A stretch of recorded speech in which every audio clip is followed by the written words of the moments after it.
Job ফেয়ারে উপস্থিত সুধীমণ্ডলী, আসসালামু আলাইকুম। সারা বিশ্বের সাথে একযোগে আমাদের বাংলাদেশেও অভিবাসী দিবস উদযাপিত হতে যাচ্ছে। আমরা জানি আমাদের দেশের অর্থনীতির যে চাকা এটিকে সচল করে রেখেছে আমাদের যারা প্রবাসী রয়েছেন তাদের পাঠানো রেমিটেন্স। আমরা এই প্রবাসীদের জন্য কাজ করে যাচ্ছে সারা দেশে জনশক্তি কর্মসংস্থান ও প্রশিক্ষণ ব্যুরো। প্রবাসীদেরকে যখন বিদেশে পাঠানো হয় তাদেরকে বিভিন্ন রকম প্রশিক্ষণ দিয়ে পাঠানো হয়।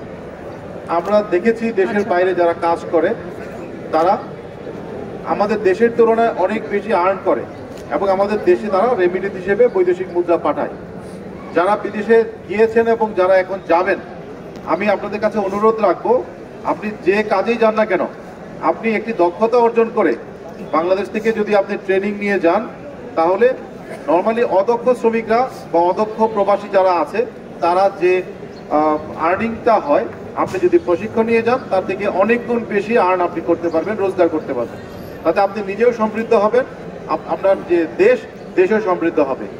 এখানে বিভিন্ন প্রতিষ্ঠান রয়েছে যারা আপনাদের কর্মসংস্থানের ব্যবস্থা দেশে বা দেশের বাইরে করে থাকে। আজকের এই প্রবাসী যে মেলা এবং জব ফেয়ার আয়োজন করা হয়েছে, আমি এটার শুভ উদ্বোধন ঘোষণা করছি।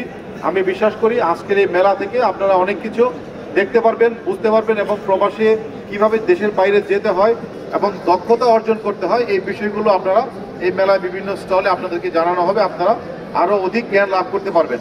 আপনাদের সকলের মঙ্গল কামনা এখানে শেষ করছি। ধন্যবাদ সবাই।